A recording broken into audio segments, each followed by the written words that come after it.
서울여자대학교 문화치료연구센터 개소식에 와주신 여러 선생님들께 감사의 말씀을 드립니다. 저는 오늘 사회를 맡은 서울여자대학교 국어문학과의 김수연입니다.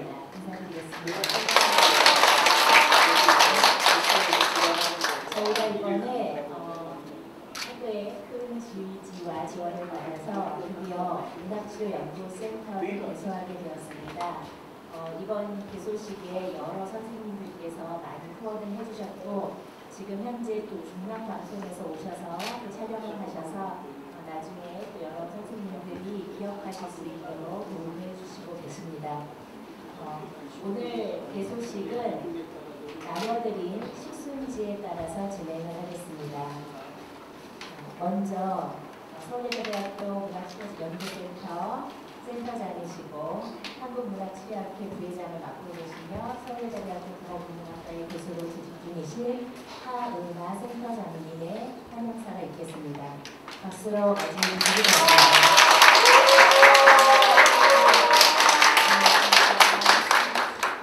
제가 말주변이 없어서 간단하게 적어봤습니다. 한번 빠른 속도로 또박또박 읽어보도록 하겠습니다. 정말 여러모로 기쁜 날인 것 같습니다. 오랜만에 맑고 높은 가을 하늘 아래에서 이렇게 뜻깊은 자리를 마련하게 되어서 참으로 기쁩니다. 또 그동안 오랜 시간 정성껏 씨를 뿌려온 일들이 이제 싹을 틔우고 무성한 열매를 맺을 준비를 하게 된 것도 큰 기쁨입니다. 무엇보다도 바쁘신 가운데 시간을 내어서 이 자리를 빛내주신 여러 내외 주민 선생님, 우리 대학의 총장님 이윤선 총장님 참석해 주셨고요. 그리고 우리 대학의 동창회장님이신 이기우 선생님도 참여해 주셨습니다. 그리고 우리 국어문학과 학과장님이신 김경화 선생님도 와주셨습니다.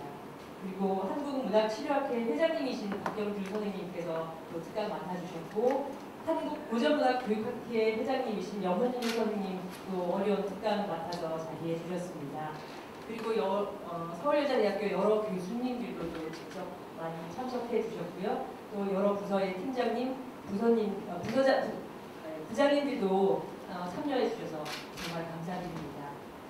그 외에 우리 대학 국어문학과 교수님이시면서 한글학회 부회장님이신 이정택 선생님, 그리고 국어문학회 회장을 역임하신 문흥술 선생님, 그리고 현재 교양교육위원회 위원장님을 맡고 계신 이재성 선생님께서는 학회 일과 국정감사로 직접 국정감사 참여하고 준비 때문에 오시지 못하고 국정만 보내주셨습니다.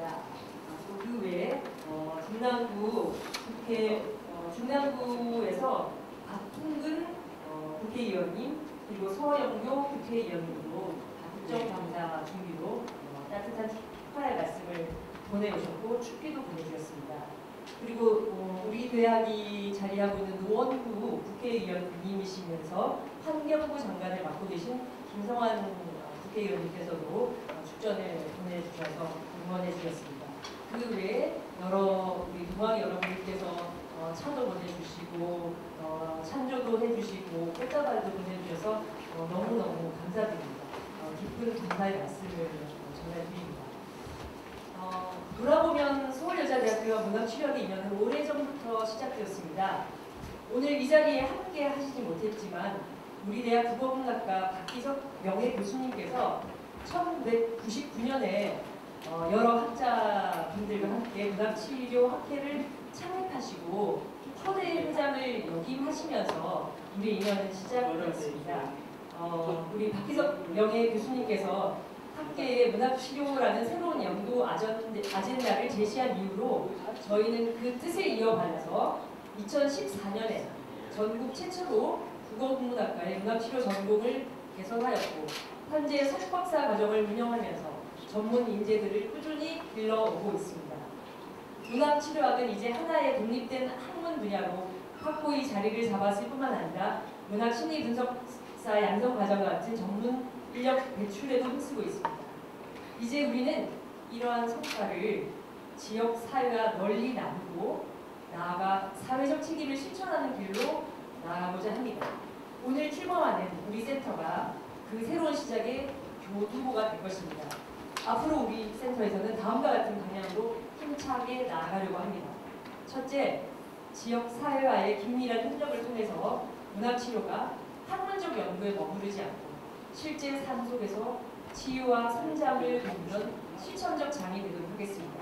저희는 초고령 사회에 발맞춰 죽음, 상실, 애도, 치매 등 노년기의 다양한 문제를 다루는 프로그램을 개발하고 신중년 및 다문화 가정을 위한 이론적 연구와 임상적 실천을 함께 펼쳐나가려 합니다. 둘째, 서울여자대학교의 학생, 유학생, 교직원은 물론 지역 시민 누구나 함께 할 수 있는 치유 프로그램을 세계적으로 운영하려 합니다. 세대 통합형 문학치료 활동, 생명 존중 문학 캠프, 찾아가는 문학치료 상담 등 다양한 프로그램을 통해서 건강한 마음과 삶의 성장을 지원하고 싶습니다. 셋째, 학제 간 교류와 산학 협력 활동을 적극적으로 추진해서 문학치료의 텍스트 자원을 확장하고 새로운 매체적 접근도 모색하려 합니다. 호스피스 병동과 연계한 웰다잉 문학치료, 문학을 활용한 지역 커뮤니티 심리 회복 플랫폼 구축, 인공지능을 활용한 문학치료 프로그램 개발 등도 함께 이루어 나갈 과제입니다. 서울여자대학교 문학치료연구센터는 앞으로도 학문적 깊이를 더하면서 지역사회와 호흡하며 문학이 지닌 치유의 힘을 지식과 공동체의 가치로 이어가고 싶습니다. 오늘 이 자리를 함께 해주신 모든 분들께 진심으로 감사드리며 앞으로도 아낌없는 응원과 협조 부탁드립니다.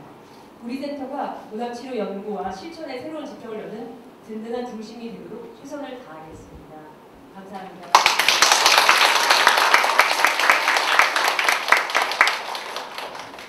네, 우리 센터장님의 아주 당당하고 멋진 굉장히 비전이 좋은 그런 포부와 인사 말씀을 들었습니다. 그 다음으로 저희 연구센터 개소식을 축하해 주시기 위해 귀한 발걸음을 해주신 서울여자대학교 이유른선 총장님의 축사를 듣겠습니다. 안녕하세요. 안녕하세요.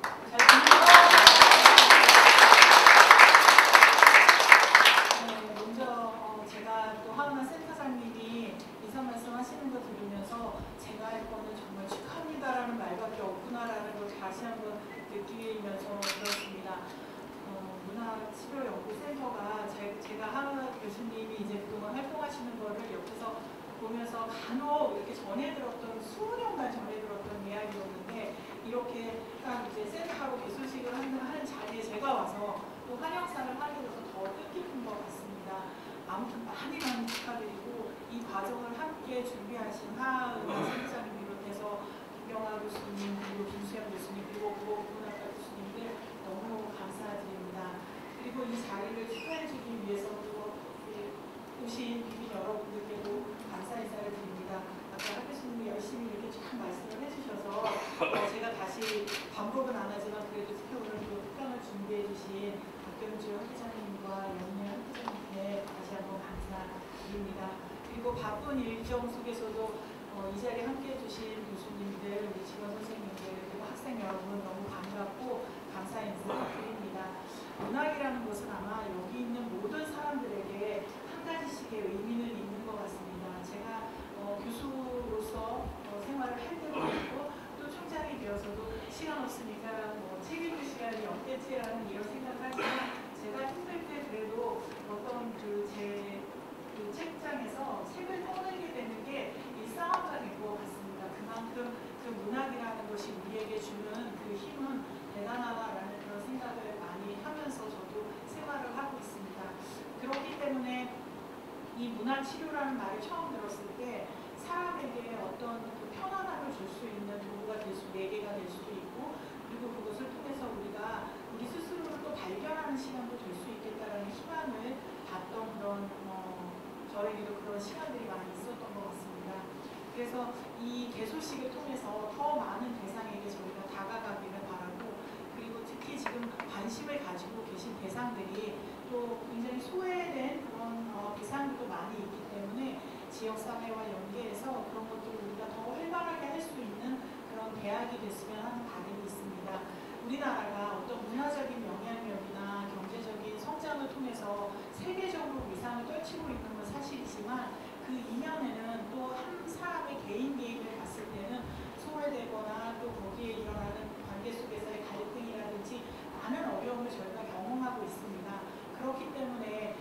시대에 어떤 인간다움을 찾아가는 것은 어느 때보다 중요하고 서울여대가 시작됐던 51년부터 그 인간다움을 위해서 노력했던 학교였기 때문에 이런 또 연구센터가 만들어진다는 것이 그 맥을 계속 이어간다는 의미도 있는 것 같습니다. 그래서 더 제가 이 시간이 뜻깊고 매우 감사한 마음이 많이 있는 것 같습니다. 앞으로도 대학 차원에서도 그리고 여기 응원해 주러 오신 모든 분들이 힘차게 응원을 해드릴 거라고 믿습니다.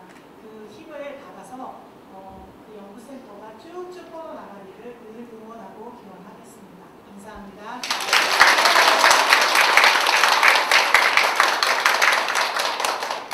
감사합니다. 학교 차원에서 또 여러 부서 선생님들께서 이렇게 응원해 주셔서 너무 감사드리고요.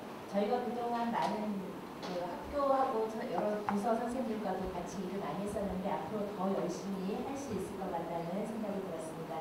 총장님의 말씀 다시 한번 감사드립니다. 그 다음으로는 이번 개소식에 정말 물심양면으로 모든 부분에서 적극적으로 지원을 해주신 서울여자대학교 국어국문학과의 김경아 학과장님의 축사를 듣겠습니다. 박수로 청해 주시기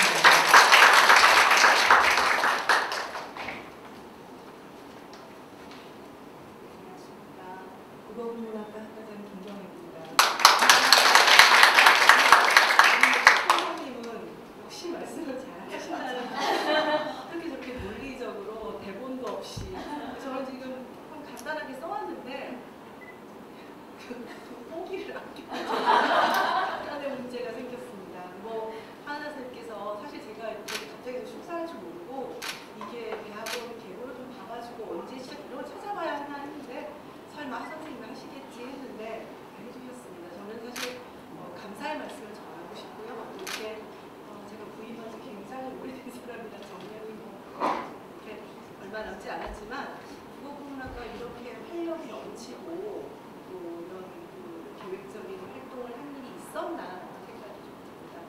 일단 문화치료연구센터 개소식에서 축사를 하게 된 것을 너무너무 영광으로 생각하고 무엇보다 바쁘신 가운데 이렇게 축하의 자리를 함께 해주신 총장님께 진심으로 깊은 감사의 말씀을 드립니다. 이거는 뭐라고 말로 표현할 수 없는 무언의 도움과 힘이 되는 것 같습니다. 그리고 이 자리를 빛내기에 참석해 주신 내외 교수님들 그리고 직원 선생님들 그리고 20여 년 도와주신 지역사회 여러분들 그리고 지금 또 함께 이 자리에 우리 대학원생들, 학생들 정말 감사드립니다. 근본 센터의 개소위는 아마 본인은 스스로 말하기가 굉장히 힘들었겠지만 부임일에 꾸준히 혼자서 고군분투하며 고전문학 분야에서의 문학치료 연구 활동에 애써오신 하은하 선생님의 노고를 이야기하지 않을 수가 없습니다. 진심으로 이건 박수 한번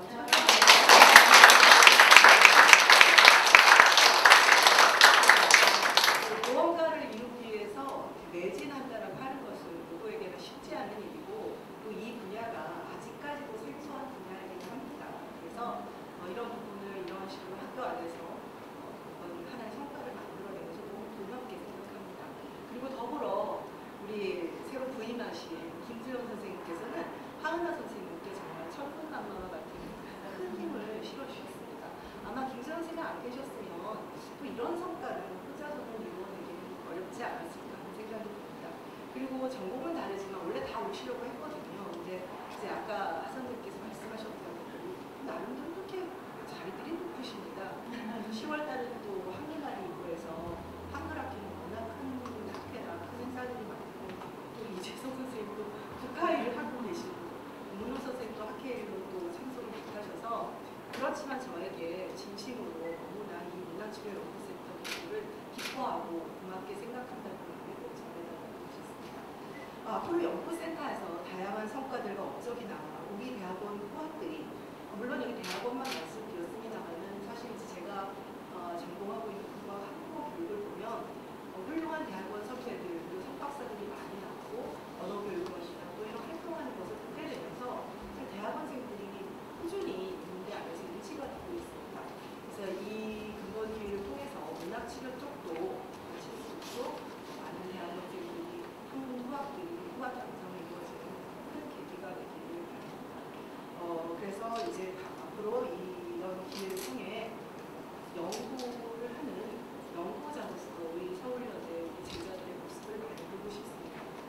마지막으로 서울여대 국어국문학과 저희끼리 모이면 하는 얘기가 있습니다. 궁극적인 발전의 목표가 있습니다. 글로벌 한국학입니다. 글로벌 한국학입니다.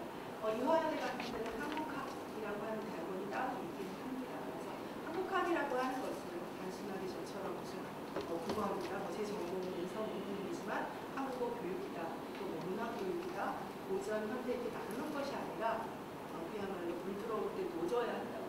전 세계가 K라고 하는 브랜드에 동력을 보고 있을 때 우리가 한국학, 글로벌 한국학이 무엇인가 그 틀을 만들고 정년을 하고 싶습니다는 제가 나이가 많습니다. 어찌되었건 간에 그런 꿈을 이룰 수 있게 요즘 꿈은 우리 제자들을 좀 크게 키우고 나가고 싶다. 이게 저의 거의 마지막 남은 몇 년간의 소망이 아닐까 합니다.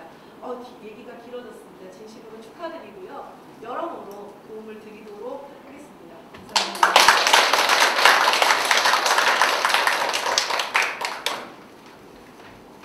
네, 감사합니다. 축사를 해주시는 선생님들마다 모두 정말 진심으로 큰 도움 주시겠다고 말씀해 주셔서 정말 큰 힘이 됩니다. 다시 한번 김 선생님께 감사하게 드립니다. 그리고 이제 내외 기빈 선생님들의 축사와 축전을 잠깐 진행을 해보려고 합니다. 지금 이 자리에는 이기우 동찬회장님, 주대곤 강병원 이사님, 신문자 한국독서개발연구원 원장님이 오셨습니다. 그분께서는 살짝 마음으로는 응원해 주시고 축사를 사용하셔서 갑작스럽게 부탁을 드리는 거지만 혹시 이기우 동찬회장님 간단하게 정말 더 할 말이 없고요. 정말 축하드리고 저희가 오늘 특별히 온 이유는 어제 하나 선생님을 우연히 만났는데 동문들이 글쓰기 동아리를 만들어 달라고 했는데 대성이 하나 선생님이셨거든요. 그래서 그 말씀을 했더니 오늘 여기서 꼭 들어야 된다. 그래서 왔습니다. 감사합니다. 네, 저희가 문학부로 치유되는 글쓰기도 잘 진행을 해보겠습니다. 네, 그 다음으로는 축전을 보내주신 외부 기빈이 계셔서 간단하게 제가 대도를 하겠습니다. 현재 환경부 장관을 맡고 계시고 우리 지역 노원구의 국회의원이신 김성환 장관님께서 축전을 보내주셨습니다. 대독을 하겠습니다. 안녕하십니까. 기후에너지환경부 장관 김성환입니다. 오늘 문화치료연구센터의 뜻깊은 출범을 진심으로 축하합니다. 이 의미 있는 자리를 준비해 주신 하은아 초대센터장님과 바쁘신 가운데도 자리를 빛내주신 이윤선 서울여대 총장님, 김경아 서울여대 국어국문학과 학과장님을 비롯한 귀한 내리 여러분께 감사의 말씀을 드립니다. 아울러 귀중한 강연을 해주실 박경주 한국문화치료학회 회장님, 염은열 한국고전문화교육학회 회장님께도 진심 어린 감사의 말씀을 드립니다. 서울여대가 2014년 전국 최초로 문화치료 전국을 개설하고 지난 10년간 쌓아온 인적, 학문적 역량이 오늘 문화치료연구센터라는 열매로 맺어졌습니다. 이보다 더욱 뜻깊은 순간이 있을까 싶습니다. 저는 2018년 공존의 시대라는 저서에서 사람과 사람, 사람과 자연, 중앙과 지방의 공존이라는 청사진을 제시한 바 있습니다. 우리는 문학을 통해 타인의 세계를 경험하고 자신을 성찰할 수 있습니다. 타인에 대한 이해와 자기 성찰이야말로 사람과 사람 사이의 놓인 문제를 풀어가는 가장 본질적인 요소입니다. 우리는 문학을 통해 세상을 더불어 살아갈 지혜를 얻고 공존의 시대 실현을 앞당길 수 있다고 생각합니다. 앞으로 문화치료연구센터가 그 길에 밑거름이 되어주길 진심으로 소망합니다. 다시 한번 오늘 이 자리에 참석해주신 모든 분과 문화치료연구센터에서 연구와 실천을 이어갈 연구자와 직원 여러분께 진심 어린 축하와 감사의 인사를 전합니다. 새로운 시작을 응원합니다. 감사합니다. 환경부 장관 김성환. 그 다음으로 저희 지역과 또 아주 밀접한 친밀한 관계를 맺고 계시는 중랑구 국회의원이신 서영교 국회의원님의 축전입니다. 안녕하십니까. 국회의원 서용규입니다. 서울여자대학교 문화치료연구센터 개소식 개최를 진심으로 축하드립니다. 하은아 센터장님을 비롯한 모든 관계자 한 분 한 분의 노력과 헌신으로 치유와 공감의 문학 연구가 한 걸음 더 발전하게 되었습니다. 감사드립니다. 문학은 마음을 다독이고 사람과 사람을 이어주는 따뜻한 힘을 가지고 있습니다. 이번 연구센터 개소를 통해 많은 이들의 삶 속에 위로와 회복이 깊이 스며드는 뜻깊은 계기가 되기를 기대하겠습니다. 문학의 치유적 가치가 대한민국 곳곳에 널리 퍼지는 날까지 늘 함께하겠습니다. 자리를 빛내주신 모든 분들의 건강과 안녕을 기원하겠습니다. 사랑합니다. 국회의원 서용규. 네, 또 국회의원 박홍근 국회의원님이 보내주신 축전입니다. 안녕하십니까. 더불어민주당 국회의원 박홍근입니다. 서울여자대학교 문화치료연구센터 개소를 진심으로 축하드립니다. 인간의 내면을 이해하고 치유하는 데 있어 문학과 예술이 지닌 힘은 참으로 위대합니다.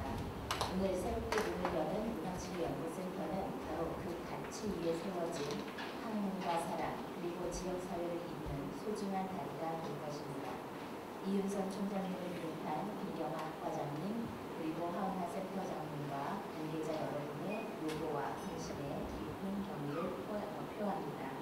이번 개소를 통해 문화치료의 학문적 기반이 더욱 단단히 다져지고 나아가 지역사회와 함께 성장하며 따뜻한 치유의 문화를 확산시키는 중심기관으로 발전하기를 기대합니다. 다시 한번 서울여자대학교 문화치료연구센터의 개소를 축하드리며 참석하신 모든 분들의 건강과 행복을 기원합니다. 감사합니다. 국회의원 박홍근. 그 외에 아까도 말씀드린 것처럼 여러 선생님들이 축전과 축하의 마음을 전해 오셨습니다. 그리고 밖에 꽃다발과 차와 여러 가지도 다 후원을 해주셨습니다. 이것으로 축사를 마치고요. 한 5분 정도 잠깐 쉬었다가 오늘의 하이라이트라고 할 수 있는 문학치료와 관련한 특강을 진행하겠습니다. 잠시 자리를 정돈합니다.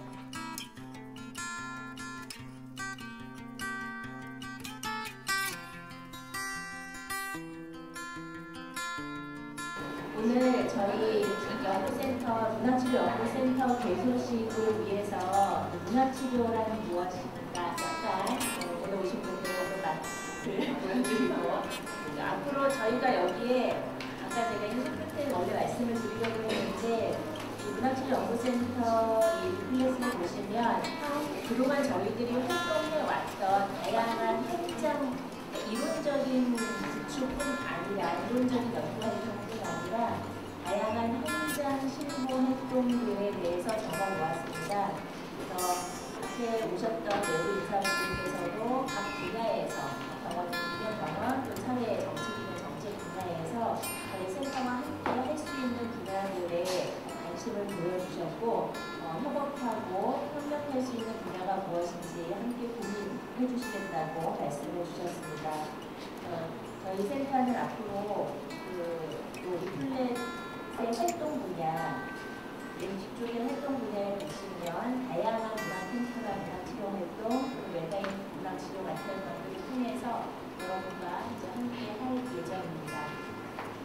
오늘은 그 출발점으로 문학치료의 핵심에 해당하는 문학치료란 무엇인가에 대해서 문학치료 연구 학회의 회장님이신 박경주 회장님을 모시고 특강을 들어보도록 하겠습니다. 박수로 환영해 주시기 바랍니다.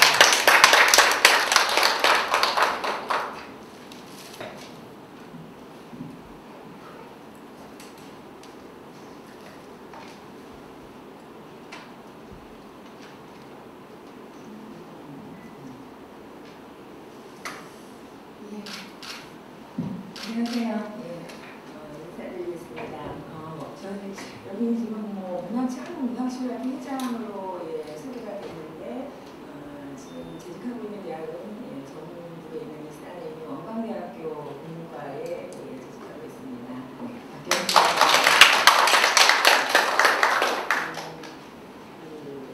문학치료학회 회장이라고는 제 임기가 이제 거의 끝나고 예, 바로 조만간에 또 우리 하은아 예, 센터장님께서 지금 부회장이신데 예, 회장으로 예, 그 학회를 이어가실 계획이십니다. 그래서 그 시기가 딱 이렇게 예, 제가 회장에서 물러나기 전에 이렇게 맞춰주셔서 예, 그냥 감사하게 생각하고 있습니다. 그리고 본격적으로 일이 시작하기 전에 사실 문학치료학회에 관여하고 계신 분도 있고 뭐또좀 생소하신 분도 있으시겠지만 그 아까 말씀 나온 때또 박기석 교수님, 명희 교수님부터 해서 저희에게 은사가 되시는 선생님들께서 한국문학치료학회 만드시고 그 즈음부터 저도 관여는 했지만 사실은 이제 저는 주되게 고전문학 쪽에서 시각을 연구를 하고 있었고 어떻게 보면은 이제 본격적인 그 세대로서 문학치료학이라고 하는 학문을 그 학위를 받으면서 시작해 나가는 분들이 이제 하은아 선생님 정도의 세대라고 볼 수가 있습니다. 저보다 약간 아래라고 할 수가 있죠. 그래서 지금은 제가 회장이지만 저까지는 이제 그 뭔가 정통의 세대가 학회를 짊어지고 나갈 그 직전까지 어떤 준비를 하는 그런 기간이라고 저는 나름대로는 생각을 하고 있고요. 이제 본격적인 그런 새로운 세대가 또 열리지 않을까 그런 생각 중이었는데 때마침 또 이렇게 하은아 선생님 재직하고 계신 서울여대에서 이 훌륭한 센터를 개소한다고 해서 참 능력이 안 되지만 한번 발표를 준비해 봤습니다. 약간 주제를 이제 문학치료란 무엇인가라고 우리 또 김수현 선생님께서 얘기해 주셨는데 사실 저한테 말씀하실 때는 편하게 하세요. 그냥 이런 식으로 또 얘기를 해주셔서 치료라는 것 자체가 사실 맘 편히 하는 거니까 편하게 저는 또 제 개인적으로는 좀 전에 말씀드렸듯이 그 문학치료학회장을 이제 다음 주 토요일에 학교에서 이렇게 이제 그 총회를 열게 되는데 그런 그 개인적인 계기도 있고 해서 제가 이제 처음에 문학치료라는 것에 대해서 알게 되면서 사실 원광대학 안에서도 좀 일찍부터 제가 이제 한 과목으로서 문학치료를 시도를 해보기도 했고 지금도 하고 있습니다. 그런 연이 있어서 회장도 하고 그러긴 했지만 사실 원광대학이라는 그 지방대학이 갈수록 이제 이렇게 아시다시피 우리나라에서는 특히 점점 초보라들고 있기 때문에 제가 30년 전에 갔을 때의 위상하고 지금 그 위상 자체가 다르고 또 그 지역 나름대로의 이제 원불교하고 관련된 그런 부분이 있어서 요즘 치유가 화두긴 하지만 그쪽은 이제 마음치료연구소라든가 원불교와 관련된 쪽의 치유 이런 쪽에 훨씬 더 큰 규모의 국가사업 같은 걸 많이 따고 이런 부분들이 있어서 저는 사실 학교 내에서 어떤 일을 하고자 하는 생각을 별로 하고 살지는 않았어요 지금까지.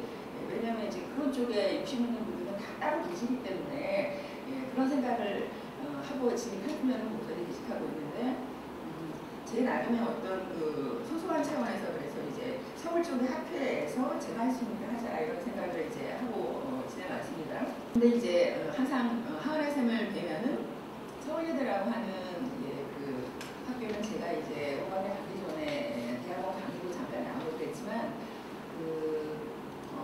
어떻게 보면 서울의 그 큰 넓은 우리 나라의 중심 대도시에 한켠에 있는 제가 인천 출신이고 인천에도 지금 인천에 본가가 있는데 인천 시민으로서 느끼는 항상 그 소외감 같은 게 약간 많이 극복이 되고는 있지만 약간 있는데 서울여대는 또 그 극한의 반대쪽에서 서울시에 위치하고 있으면서 뭔가 이제 그런 그 약간의 소외감 같은 게 인천보다는 더 많지는 않겠지만 뭔가 있지 않을까라는 생각을 예전에도 좀 하긴 했었는데 그때 예전에 30년 전에 와서 강의하고 이럴 때요. 그런데 그 어떻게 보면 단점이랄까 취약점이랄까 이런 것을 너무나 잘 그 지역사회하고 연계해서 극복을 해 나가면서 제 위치를 찾고 있구나라는 거를 하은아 쌤을 계속 이제 같이 여기 오질 못해도 옆에서 그걸 지켜보고 있기 때문에 그 열심히 하시는 활동하시는 거 그게 본인이 하고 싶어서 쪽에서 그만큼 이제 일을 주고 많은 활동을 지역사회와 같이 하고자 하니까 이제 된다고 생각이 들기 때문에 그런 걸 보면서 참 너무 열심히 하시니까 힘드시겠다라는 생각이 들면서 부럽기도 참 마음속으로 부럽다라는 생각을 사실은 더 많이 했습니다. 그래서 뭐 전문가 앞에서 제가 지금 준비한 것 같은 사실 좀 그런 느낌인데 제가 준비한 내용은 그래서 이제 그 고전 시가를 하는 연구자로서 또 조금 넓은 의미에서 고전 문학 또 더 넓은 의미로 가면 이제 국문학 이제 문학 치료는 융합 학문이기 때문에 국문학의 영역도 사실은 이제 넘어섰습니다. 그래서 문학, 인문학, 이제는 융합학, 아까 어떤 한인대 선생님을 중간에 만났는데 방송통신대학의 문화교양을 학부의 국문학을 전공하셨고 방송통신은 문화교양을 전공하셨다고 하는데 이제 그 정도 급으로 이제 어떤 콘텐츠라든가 치유 이런 큰 주제하에 해나갈 수 있는 영역으로 성장을 했다라고 생각이 듭니다.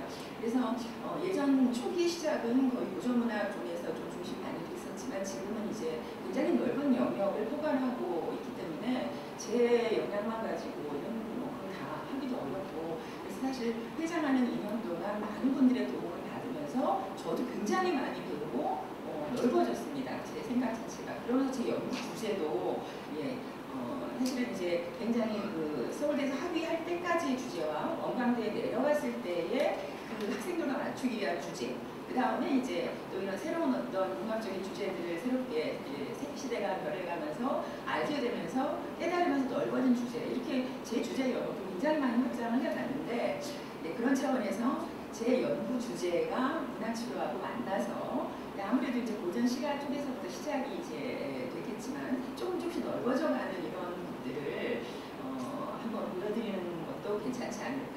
저는 이제 회장을 그만두게 되면은 조금 더 이제 이 전공에서 조금 더 자유로워지면서 좀 더 문학치료 쪽에 실질적인 쪽에 뭐 공부도 따로 또 좀 해보면서 어떻게 보면 제가 다른 그 후배 연구자들 할 때도 가끔 얘기했지만 퇴임 이후 미국은 평균 수명이 굉장히 길잖아요. 그래서 교수도 정년이 있기는 하나 그 뒤에 고생을 해야 되기 때문에 그런 것 차원에서 내가 참 어떤 새로운 연구 주제가 앞으로 할 일을 이제 고맙게 선물을 받은 기분이다라는 그런 생각을 하고 있습니다.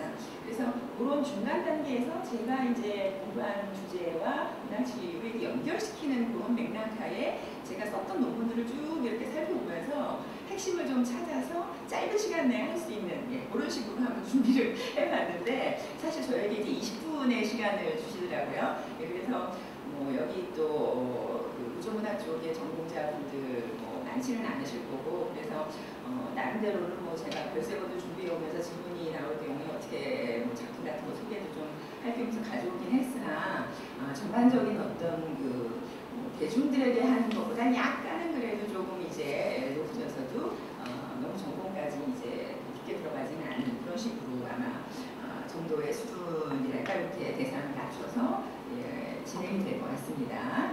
혹시라도 이제 참 내용이 생각보다 가볍네? 라고 또 생각하시는 분이 계실지도 아니면 편하게 생각하고 왔는데 왜 이렇게 무거운 고전 이런 작품들을 얘기하고 이러지? 혹시 이렇게 양단에서 워낙 커버하는 영역이 넓다 보니까 그렇게 생각하시는 분들이 계실지 모르겠는데 그런 어떤 우리의 중간 지점을 찾느라고 제가 조금 애쓴 듯한 있다. 그렇게 이해를 해주시면 감사드리겠습니다. 자 그러면은 클릭하면 넘어가나? 엔터를 누르면 넘어가나요? 페이지를 하면 넘어가나?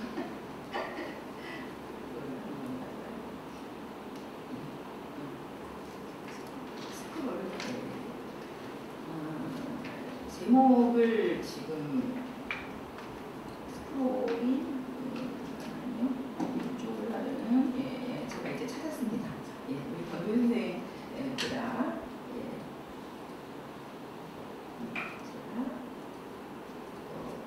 이제 왼쪽으로 하는 게 뒤로 가는군요. 됐습니다.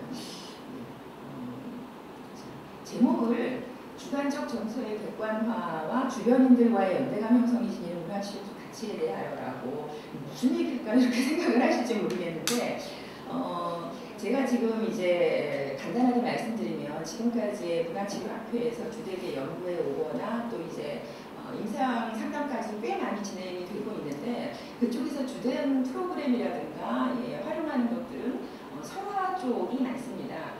서사적 줄거리를 가진 이야기가 있어야 아무래도 상대가 활용할 수 있는 그런 여지가 크기 때문에 그쪽이 많은데 제가 전공하고 있는 시가나 또 다음에 이제 강의 등단하실 우리 연구생도 구체적으로 따졌을 때는 시가 전공자시네요. 이쪽 부분은 사실 조금 약간 이제 대상이 연구 대상이 조금 이제 많지가 않았고 그리고 한문학 쪽도 사실은 별로 다뤄지지 않았고 그런 부분들이 있어서 이제 그런 걸 좀 포괄하면서 제가 이렇게 그 화두를 잡아볼 수 있을 게 뭐 없을까라는 생각을 해볼 때 개인적 차원에서는 나의 어떤 주관적인 느낌이나 정서 이런 부분들을 거기에 너무 함몰되지 않고 그것을 객관화시켜서 자기 자신의 어떤 삶이나 모습인데 이거를 그대로 주관적으로 표현해내는 게 아니라 그 모습을 객관적으로 볼 수 있는 그런 관점에 서게 되면 훨씬 더 스스로도 자기의 자존감 회복에 도움이 되고 치유에도 한 발 더 나갈 수 있는 이런 그 가능성이 커진다라고 하는 생각을 가지고 있고 그런 것들을 작품을 통해서 확인하는 것이 많거든요. 시가 작품에서 특히 그래서 그런 것을 이제 개인 그 쓰기 쪽에서의 어떤 이제 뭐 소설이든 시든 뭐 문학이든 모든 창작이든 발현하는 쪽에서 이런 주제를 하나 잡아볼 수 있다면 너무 함몰되지 않는 거죠. 자신의 정서에. 그 다음에 이제 주변들과의 연대감 형성이라고 하는 것은 이제 이것을 개인적 차원이 아니라 공동의 차원에서 연대하는 차원에서 우리 문화치유가 또 앞으로 나아가야 할 것이기 때문에 그런 쪽에서 중요한 어떤 가치는 무엇이랄까 생각을 해봤을 때 연대라는 말은 사실은 이제 뭐 어떤 사상이든지 어떤 이즘이라고 하든지 요즘 얘기하는 것 모든 데서 다 강조하는 부분이기는 한데 사실 그 치유가 들어가는 부분에서는 아무래도 소수자 쪽에 그 해당되는 부분들의 상처나 이런 부분들을 다뤄줘야 되기 때문에 뭐 소수자라고 표현해도 되겠지만 저는 이제 본인을 포함한 주변인이라고 이렇게 한번 얘기를 해봤습니다. 왜냐하면은 권력이 있다라고 생각이 되는 층이라 할지라도 그들에게 상처가 없느냐 또 그건 아니기 때문에 너무 소수자 중심으로 또 가는 것도 적절하지 않다는 생각을 해서 이렇게 이제 개인적 차원과 어떤 집단적 차원에서의 핵심적 주제를 두 가지로 잡아서 제가 지금까지 공부해왔던 거를 한번 훑어보는 식으로 해본 거죠. 다음에 이제 차례를 잠깐만 먼저 보시면 사실 세부적인 안의 내용보다도 앞에 이 목차나 이런 데서 거의 제가 하고자 하는 얘기들이 다 들어가기 때문에 앞에 뭐 들어가는 말은 뭐 좀 더 간단하게 이제 말씀드릴 것이고 맨 끝에는 이제 상담에서의 활용 가능성이라고 해서 사실은 이 내용 전체에서 제가 새롭게 이번에 생각한 것은 다 엮은 것만 새롭게 한 거고요. 다 소소하게 부분은 저렇게 개별 논문에서 이미 언급한 것들이 많이 있습니다. 4장에서 제가 연구한 어떤 것들을 실제 상담에서 활용할 수 있는 가능성을 모색해본 그런 것으로 그 가사 중에 여기서 언급을 할 텐데 이제 구강이라는 18세기 사회부 작가가 쓴 가사 죽음을 앞두고 노현기에 쓴 가사인데요. 진회복하고 기수가라고 하는 두 작품을 실제 그 임종체험 프로그램 현재 유지되고 있죠. 우리 사회에서 지금 진행되고 있는 임종체험 프로그램들이 있죠. 과대 직접 들어가 보고 써보고 뭐 이런 미리 유언장 작성해보고 하는 그런 프로그램들이 굉장히 이제 지금 다양하게 이루어지고 있는데 거기에 접목시켜본 그런 프로그램을 제가 구상해 본 게 있어서 그거를 4장 부분에는 넣어봤습니다. 시간이 되면 여기까지 가볼 수 있겠는데 요거는 이제 활용하는 그런 어떤 시도를 해본 거고 실제 현장에서 뭐 이루어졌거나 이런 건 아니기 때문에 참고하시면 될 것 같고요. 주되게는 그래서 2장하고 3장의 얘기인데 아까 말씀드린 2장이 이제 주관적 분석 객관화라는 그런 내용으로 좀 전에 말씀드린 구강의 가사작품 부편을 얘기를 해봤고 곁들여서 이제 이런 전통들이 18세기 구강이라는 사회부에서 나온 것이 아니라 이미 중국에서부터 자전문학이라는 스스로 자신의 이제 삶에 대한 걸 정리하는 그런 문학이라고 볼 수가 있겠죠. 우리가 볼 때는 한문학이지만 중국 사람들이 볼 때는 자기들의 문학입니다. 지금도 여러분들이 어느 때든지 자신의 삶을 정리해서 한번 써보면 일종의 자전문학이 될 수 있는 거죠. 그 사람들은 또 우리 사대부들은 한문을 잘했으니까 한문으로 썼을 뿐이지 뿐이지 우리는 우리가 잘 쓰는 한글로 그냥 쓰면 됩니다. 외국 사람들은 자기들이 편한 언어로 쓰면 되고요. 그 속에 바로 자신의 이 주관적 정서를 객관화시켜서 표현해내는 이런 흐름들이 동양적 정서에 상당히 많이 나타나고 있어서 그런 것들을 제가 작품 속에서 좀 찾아보는 것입니다. 그 다음에 이제 3장에서 연대감명성의 부분에서는 다루고 있는 것들이 주되게 이제 가사 쪽의 작품들, 아까 사대부 가사, 아무래도 이쪽이 이제 작품들이 원체 시가 쪽에서 전승에 많이 되고 있어서 그쪽 중심이 되는데요. 우리가 사대부 가사는 이쪽은 이제 여성들이 아무래도 중심이 많이 됐던 규방 가사 쪽의 작품들을 가지고 이제 대상을 삼았습니다. 근데 이게 이제 여성들만이 향유한 것이 아니라 당시에 그 18세기 이후에 그 지방으로 밀려나온 말하자면 조금 밀려난 사족들, 요즘으로 얘기하면은 글쎄요 중산층 이하 정도라고 볼까요? 그런 층들이 자기들의 가문을 다시 이제 세우자라는 목적하에 교훈 가사하고 규방 가사를 같이 향유하면서 서로 소통하는 이런 측면이 있었기 때문에 여기에는 사실 여성들만의 어떤 작품이 있는 것이 아니라 남성들, 자기 남편들, 자기 남자 아이들하고 소통하는 그런 내용도 많이 들어가 있습니다. 그래서 그런 사이에서 가족 간의 연대, 또 이 가문 간의 연대 이런 거를 지금의 현대사회 지역사회 연대하고 연결시켜 볼 수 있는 부분이 있기 때문에 그걸 1절에서 이제 규방 가사를 가지고 잠깐 얘기를 해보고 2절과 3절에서는 그것이 이제 현대적으로 이렇게 계승되는 맥락을 좀 찾아보고 싶었는데 2절에 얘기하고 있는 이 카페라고 하는 것은 다음이나 이런 데에 있는 그 인터넷 카페를 말하고 있습니다. 그래서 그 중에 공공가족 카페라는 게 하나 있어요. 그리고 이제 그 배우자를 하늘나라로 보낸 이 남은 그 사건자들이 또 이제 연결해서 만든 카페라고 하늘사랑이라는 카페가 또 최근에 제가 또 이렇게 발견한 카페가 있어서 그 두 개를 이 규방 가사의 작품들하고 연결을 시켜서 이렇게 볼만한 쭉 살펴보니까 상당히 유사한 어떤 물론 뭐 형식이 똑같지는 않지만 정서라든가 율격 이런 면에서 굉장히 유사한 것들을 많이 발견할 수가 있고 자기가 자기 표현만 하는 게 아니라 서로 격려해주고 위로해주고 소통해주는 이런 기능들을 굉장히 작품을 통해 하고 있는 그런 것들을 발견할 수 있었거든요. 그런 예들을 이제 이어서 연결을 해봤습니다. 전체적인 틀을 벌써 다 말씀을 드렸는데요. 들어가는 말이 사실 어떻게 보면 가장 새롭게 쓴 얘기입니다. 제가 오늘 발표해서요. 이 두 가지의 가치가 문화치료 연구에 있어서 상당히 좀 중요성을 가지고 있다 이렇게 생각을 한다는 말씀이고요. 아까 얘기했듯이 이 개인적 치료로서의 어떤 개인적으로 쓰기 치료 쪽에서 주관적 정서의 객관화 이 부분이 중요하고요.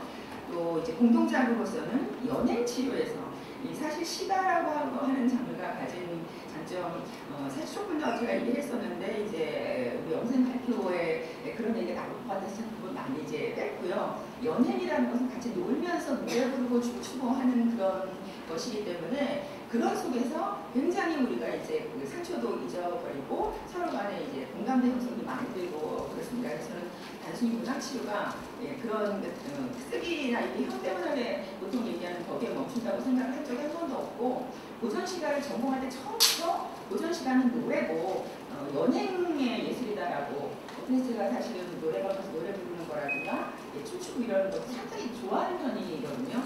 아는 분들은 많지 않지만 그래서 그런 것들을 많이 겉으로 표출을 해낼 때 연대감 형성이 잘 된다. 그런 의미에서 연행치료라는 말을 좀 해봤습니다. 그래서 이런 것들이 잘 이루어질 때 이제 앞으로 현대적인 그 계승적인 차원에서 문화치료 연구나 실제 상담도 잘 이루어지지 않을까 생각을 해봤습니다. 그리고 마지막으로 그 현대적 문학 상담 치료 아까 말씀드렸지만 여기까지 이제 얘기가 되면은 해보도록 하고요.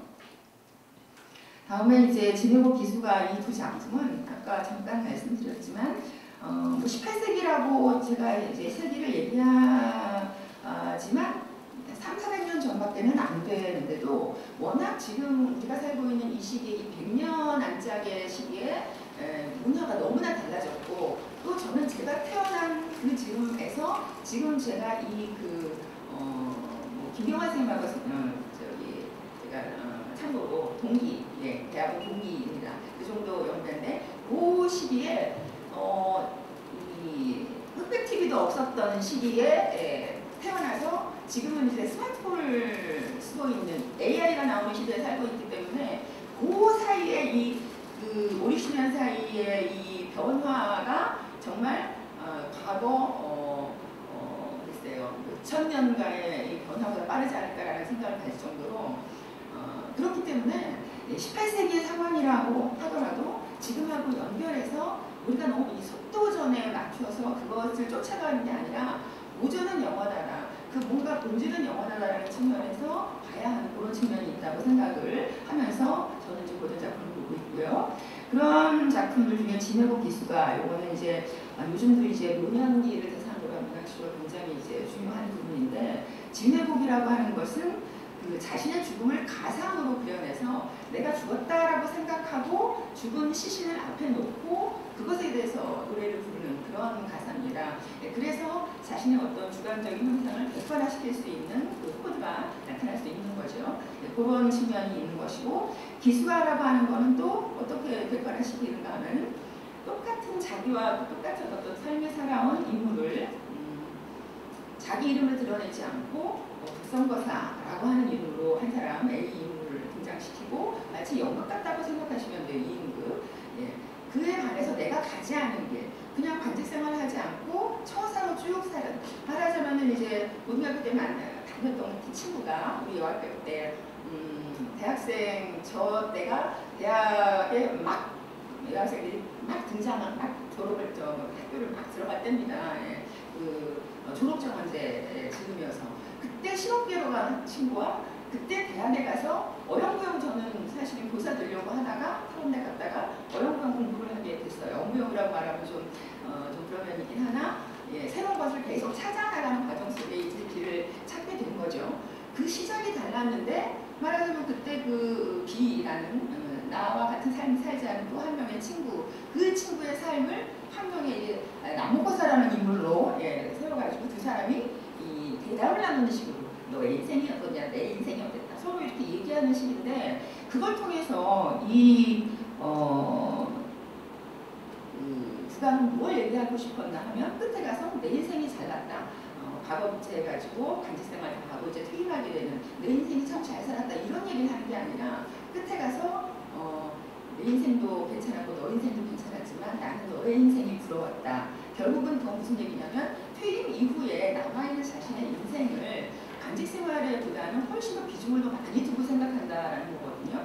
그거를 가족과 함께 한다라고 생각을 하면서 얘기를 합니다.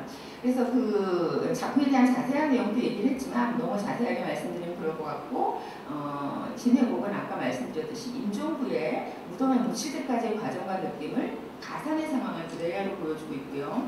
홀령이 집으로 돌아와서 내가 죽어보니까 이렇더라라는 얘기를 하는 그러면서 인생 무상이니까 앞으로는 내가 정말 지금까지 못해본 가족과 함께 소소한 일생 그런 것들을 살아보겠다. 손주가 뭐 다리를 긁어주고 며느리가 등을 긁어주는 이런 식으로 농촌에서 그렇게 살고 싶다 이런 얘기를 이제 하고 있거든요. 진해복은 그렇고 서사들 교육이 약초 이렇게 키우며 살겠다 결사에 그런 얘기들이 나오는데 사실 이런 게 도요명의 귀거래사부터 해서 우리 쪽 이 동양문학의 전통적인 부분이다라는 얘기고요. 기수가 쪽에 가면 아까 말씀드렸듯이 나무거사와 북성거사가 서로 얘기를 하는 건데 결국은 북성거사 입장에서 이 사람이 국왕의 모습을 대변하는 인물인데 나무거사의 삶을 긍정하는 것 같습니다. 저도 어떤 때 보면은 내가 이렇게 안 살고 실업계 고등학교 우리 엄마는 저보고 이제 실업계 가라고 그랬었거든요. 그렇게 갔을 때도 내 삶이 어땠을까 한번 상상을 해볼 때가 있어요. 근데 저는 그렇게 갔어도 또 그 안에서 뭔가를 찾았을 것 같고 이래저래 살았을 거라는 생각을 하는데 이 사람도 그런 생각을 했는지는 모르겠는데 결과적으로 이 사람이 하는 말이 이런 말을 합니다.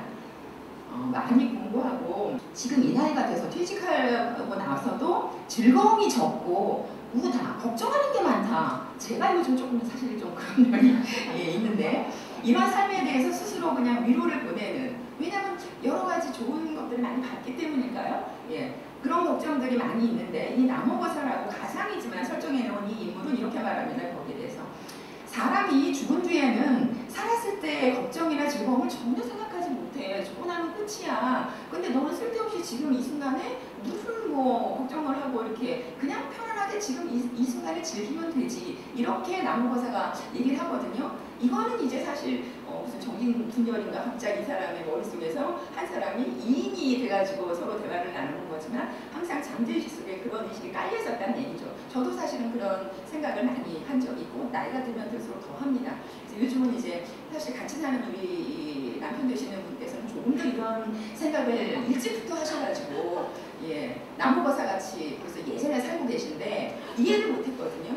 요즘은 조금 동안에 가면서 저도 같이 준비를 하면서 특성거사의 삶이 그렇다고 해서 헛되다 이런 건 아닙니다. 단지 우리가 살아보지 않는 삶이라 하더라도 그 나름대로 가치가 있었고 이제 뭔가 새로운 삶에 대한 준비도 또 해나가는 그런 시기가 돼야 되지 않겠나라는 그 제 어떤 상황하고 이 국악의 작품이 너무 맞아떨어져가지고 제가 그때 참 열심히 봤던 기억이 납니다. 기숙의 치유적 메시지는 이런 그 죽기 전까지 삶의 욕망을 놓지 못하는 이 특성거사가 그러고 있잖아요. 지금 걱정만 많고 이런 인간의 모습에서 벗어나서 죽음이 다가오고 있다. 누구나 다 이건 면하지 못한다.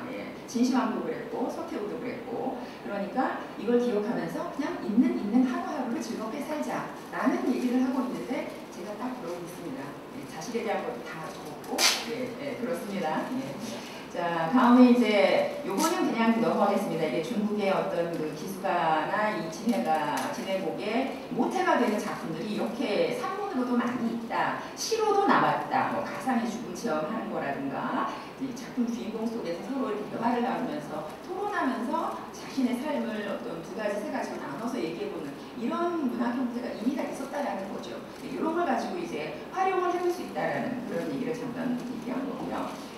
창작의 주변인들과 연대감 형성 쪽에서는 아까 말씀드린 처음에는 여성들이 주로 향했던 이 규방가사 쪽이 보통 여성들의 문항이기 때문에 여성들 안에서 남성들의 가부장적 사회 안에서 여성들은 힘들었고 그렇기 때문에 거기서 이제 서로 위로해줬고 이런 쪽으로 규방가사 연구가 많이 됐었는데 제가 규방가사의 양성성이라는 책을 하나 낸 적이 있는데 양성이 남성과 여성이라는 의미거든요. 저는 소통의 의미가 더 강하다는 생각을 했고 남성 작가가 쓰는 규방가사 안에 들어간 작품도 꽤 많이 있습니다. 여성에게 뭔가 하고 싶은 말이 있을 때 규방가사를 활용해서 쓰거든요. 근데 이제 그 안에서 하는 얘기는 뭐냐면은 저는 이제 가부장제 사회 속에서 남성이 이득만 본 게 아니거든요. 그 굉장히 그 사람들이 하고 싶었던 걸 못한 부분이 많이 있다라는 거죠. 여자들이 못한 부분처럼 그런 것들을 규방가사 안에서 내놓으면서 이 향토사적 여성들이 자기 자식, 남자 아이들이라든가 젊은 친구들한테 중년 이상의 부인들이 우리는 여자라서 나는 너보다 훨씬 더 공부 잘했고 일에 국어보다 훨씬 더 시도 잘 썼는데 나는 여자라서 과거 문제 나갈 수가 없으니까 그런 권리를 너한테 다 준 거야 너희들한테. 근데 왜 지금 공부 안 하니? 이렇게 한마디만 하면 아무리 가부장제 사회에서도 그냥 머리 숙입니다. 그 향토사회가 그랬거든요. 누구 하나라도 개천에서 용나서 빨리 과거제 시켜야 관직에 나가야 자기 감이 선다고 생각을 했지만 이미 그건 세조정치 이후 시대이기 때문에 희망이 없는 건데 이분들은 몰랐죠. 당시 살았기 때문에.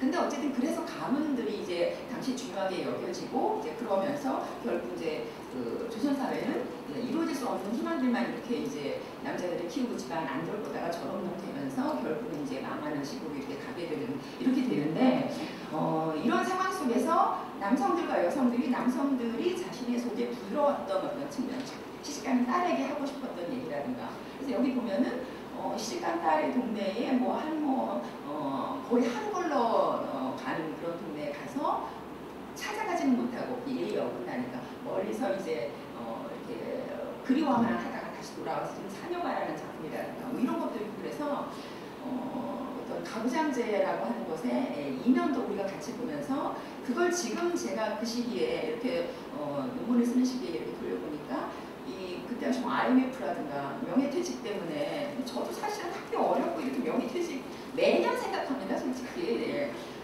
그럼 집에 갈 때 저의 허탈함 비록 여자지만 일하던 일만 가지고 내내 살았었는데 나의 허탈함은 어떻게 달랠 수 있지? 뭐 이런 생각을 하면서 남성 여성의 문제가 아니라 이 공동의 어떤 문제로 생각을 하면서 저는 이제 접근을 많이 해봤는데 그런 속에서 쌓였던 어떤 부분들을 이 규방가사를 통해서 여성들하고 얘기하면서 풀어내는 걸 볼 수가 있어요. 근데 어느 정도 유약한 자신의 심리를 드러내면 여성들이 답을 해줍니다. 이 파답이 가능한데 세게 강하게 마초적인 그런 분위기로 너네들 왜 아들들이 지금 공부해야 되는데 며느리들한테 그거를 왜 니네들이 좀 생기 유지를 위해서 자기들이 이제 여자들이 원래 양반들은 돈 생각하면 안 되는데 조금 양자하고 돈 생기면 좀 이자놀이도 하고 조금 그렇게 해서 여자들이 말빨이 좀 세집니다. 19세기 시대에 가니까 그러지 말라고 자꾸 또 얘기하는 그 중년 남성들의 작품도 파전가 있어요. 그런 작품은 답이 없습니다. 대답을 안 해버려요. 그리고 거기에 이제 이런 기록에 보면은 이렇게 저렇게 남성들이 깨쳐 이르는데 며느리들한테 안 들으면 그만이라 라는 말이 나오는데 안 들으면은 이거를 원에 데리고 가서 공장을 때린다든가 좀 이렇게 영창하는 건 아니고 이런 게 좀 며칠 가둔다든가 이런 거 벌칙이 있는 게 아니라 그만이라라고 얘기를 고려대학교에 있는 오륜가에서 하고 있어요. 대책이 없다는 얘기죠. 이미 사회는 그렇게 가고 있다는 거죠. 그런 속에서 이 규방 문학이라고 하는 것이 저는 남성과여서 또 이 중년 세대와 젊은 세대의 소통 같은 그런 역할을 했다라는 생각을 했고 그 형식은 가사 형식을 대부분 잘 아시기 때문에 제가 그건 여기 적지 않았고요. 그런 것들을 어떻게 현대에서 조금 찾아볼 수 없을까라는 생각을 해서 제가 이제 뭐 그런 의도를 가지고 본 건 아닌데 제 아들이 저한테 딸 하나 아들 하나 이렇게 있는데요. 예, 딸은 조금 둘 다 제가 키우면서 쉽게 키우지는 않았습니다. 예, 뭐 책에 쓰려면 이만큼 쓸 정도로 사실은 정보서적으로 이만큼 썼거든요. 사적인 걸 하나도 못 썼는데 그 이유는 아직 아들 딸들이 다 멀쩡하게 눈을 퍼렇게 뜨고 있어가지고 제가 못 썼어요. 얘네들 앞에서 얘네들 얘기를 책으로 출판을 못하겠어가지고. 근데 쉽게 키우진 않았는데 아들이 이제 공군으로 다녀와가지고 이거는 제가 발표를 할 때도 여러분들이 많이 묻고 지금도 공군 잘 갔다 왔냐고 아까도 인사를 받았는데 이미 다녀와서 졸업하고 지금 이제 뭐 취직 준비한다고 그러고 있습니다. 근데 거기 안에서 코로나 시대에 그 군대 면회를 못 가는 상황에서 마치 이제 18세기에 가장 가족이 못 만나는 상황이 어떤 상황이냐를 생각했을 때 딸이 시집가는 상황이라고 생각을 할 수 있다면 아들은 같이 살잖아요. 조선시대. 지금 코로나 시대에 그런 게 어떤 게 있을까? 가정이 억지로 결별하는 상황. 그걸 생각해보니까 군대 보내는 거더라고요. 사실 그냥 똑 떨어뜨리고 그냥 왔거든요. 코로나 때문에 무슨 식 같은 것도 하나도 못하고 자동차 타고 가서 진주해서 딱 떨어뜨리고 그냥 왔거든요. 그 이후로는 소식을 잘 모르는데 그걸 카페를 통해서 제가 이제 어떻게 이런 게 있구나라는 걸 알게 돼서 거기에 이 부곰이라는 게 뭐냐면 부모고 곰은 이제 친구, 여자친구, 곰신을 줄여서 쓰는 말인데 거기에 어떤 아버지가 솔직히 이제 나중에 알고 봤더니 그 외고의 그 교감생이셨고 국어 교사 출신이시라 능력이 되는 거죠. 이런 가사를 그 카페에 올립니다. 작품들을 막 올려요. 아들에게 쓰는 편지 같은 걸 직접 아들을 못 보니까 여기 보면은 이렇게 쭉 한번 눈으로 보세요. 그래서 이제 위로를 많이 받는 모습을 볼 수 있고 그 다음에 이건 상호간 연작가사인데 이렇게 글을 하나 딱 올리면 출석부라서 올리면 거기에 댓글을 또 막 답니다. 그 공군이 이제 매달 들어가면 뭐 예쁜 해군이 마찬가지로 기수라는 게 있는데 같은 기수끼리 뭉쳐가지고 막 이제 연대감 형성을 하는데 여기서 이 썬투라는 거 만용 좋은 생각이 다 이제 그런 작가들 익명 닉네임인데 한 사람이 만홍이라는 사람이 출구를 어떤 거 썼는데 아주 잘 썼다니까 썬투라는 그 엄마야죠. 이렇게 또 댓글을 달아주고 이 댓글은 길게 쓸 수가 없잖아요. 카페에. 그래서 짧습니다. 그리고 만홍이 또 그래서 다시 해주고 좋은 생각이 또 해주고 이렇게 막 이어지는 이게 화전가에서 왔다 갔다 연작하는 이거하고 상당히 그리고 집에 표식도 유사해요. 그래서 굉장히 사실 저는 재미있게 썼습니다.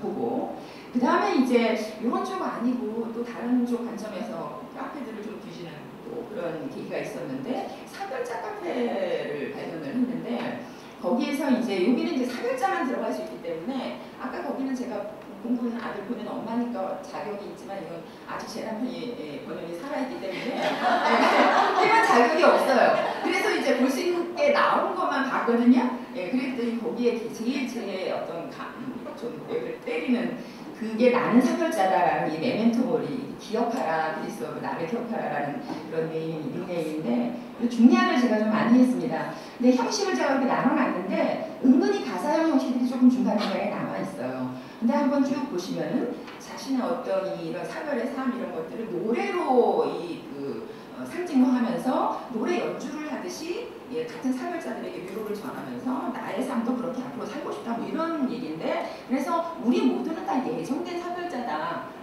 기혼의 경우만 해당되는 것이 하겠죠. 모르겠습니다. 우리 김 선생님은 이걸 어떻게 해석을 하실지. 우리가 예전에 조희정 쌤이라고 그 어떤 분이 왜 문학치료 서사에 부부서사, 자녀서사 다 있는데 싱글, 즉 그 독거, 그 서사는 없는가에 대한 문제제기도 하고 그랬는데 이것도 우리가 좀 생각해볼 문제긴 해요. 그래서 여기에 보면 또 이제 댓글들을 보면은 이 메멘토 모리가 굉장히 거기서 이제 실력 있는 분이기 때문에 인기가 많은 것 같습니다. 남성인데 이 회원들이 보면 여기 이렇게 또 댓글로서 이렇게 용기를 내보겠다라는 이게 다 약간의 노래 형식 같이 이렇게 들어갑니다. 그리고 원작자가 일일이 다 댓글을 달아주는데 거기에 이런 말을 해요. 각자의 소리를 유지하면서 어떤 협연인들, 즉 이 사후에 남편 배우자 사별 이후에 자신의 삶을 협연처럼 독주하지 마시고 혼자 연주하지 마시고 협연하라 이런 얘기인데, 저는 듀엣을 많이 불러보시길 추천드립니다. 의미심장하지 않아요. 듀엣이라는 말이 뭐 동성이든 이성이든 듀엣을 연주해보라고, 가능하면 혼성 듀엣으로 또 이렇게 썼습니다. 또 재미나더라고요. 그냥 이런 것들이 이렇게 이어지고 있구나라는 맥락으로 봤습니다. 그리고 4장에서는 아까 말씀드린 듯이 이렇게 그 체험 안에 이 영상으로 요즘 유튜브 같은 데 보면은 고전 작품들을 대개의 유튜버들이 굉장히 이제 뭐 이런 공연방송 못지않게 개인 제작을 해서 보여주는 그런 것들이 꽤 많아서 그런 접목을 시켜서 그 관에 입관 체험하고 이럴 때 앞뒤에 한번 보여주고, 물론 이제 옛날 가사이기 때문에 이걸 그대로 전달하기는 어려운데 서로도 사실 많이 대상에게 맞게 이렇게 쉽게 바꾸고 그러거든요. 텍스트를 약간 변경은 가능하거든요. 취리에서. 그래서 그런 식으로 해서 접목시키면 훨씬 더 효과가 좀 있을 것 같다. 그리고 요즘 그 서울대 법의학자 유성호 교수 같은 경우는 유언노트 이런 것도 같이 또 얘기를 많이 해서 죽음에 대한 관심이 굉장히 힐다잉 준비를 해야 된다 이런 얘기를 하는데, 저도 사실 관심이 많습니다. 우리가 또 이제 앞으로 해야 될 부분이기 때문에 이런 프로그램들을 한번 너무 이제 그 입관 체험 이런 게 어려우면 영상으로 대체해서도 할 수 있다 그런 얘기입니다. 그리고 요 마지막에 빨간 글씨는 제가 이제 그거를 간단하게 개요로 프로그램만 정리한 그런 내용입니다. 자, 이상으로 어떻게 뭐 순식간에 지나간 것 같습니다. 그래서 저는 좀 더 실생활에 우리 문학치료라는 것이 가깝게 와 있다라는 말씀을 좀 드리고 싶었고, 또 더불어 고전문학을 하는 입장에서 고전도 그렇게 우리의 삶에서 멀리 있는 게 아니라 바로 옆에 있다라는 그런 얘기를 같이 말씀을 좀 드리고 싶었거든요. 도움이 되셨기를 바라고요. 하여튼 다시 한번 또 축하드립니다.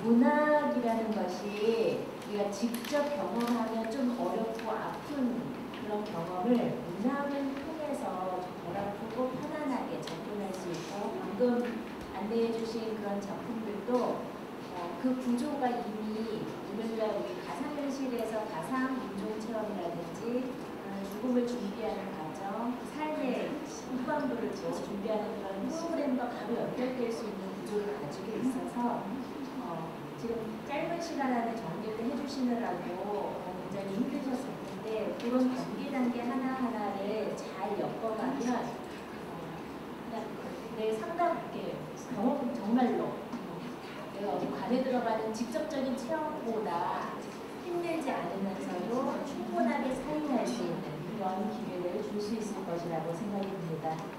자, 이번에는 오늘의 마지막 순서이기도 하고, 어쩌면 이미 강연 제목이 오픈이 되어 있어서 많은 분들이 또 이 강연을 기다리고 계실 거라고 생각이 듭니다. 박수로 시작합니다. 제가 앞에서 빨리 나왔습니다. 앞에 회장님께서 40분을 쓰셨어요. 그래서 제가 시간을 좀 절약해야 되지 않을까라는 생각을 좀 했고요. 저는 문학교육학회로 회장을 맡은 적이 있습니다. 문학교육학회 문학관, 문학치료라는 거는 사실 한 부모 밑에 자란 형제나 자매와 비슷합니다. 문학에 어떤 작용을 하는지에 대해서 이렇게 다루는 것이 문학교육이고, 또 문학이 또 어떤 작용이죠. 문학치료도. 그렇다 보니까 둘이 같이 잘 자라서 이 사회에 뭔가 기여해야 된다는 있고요.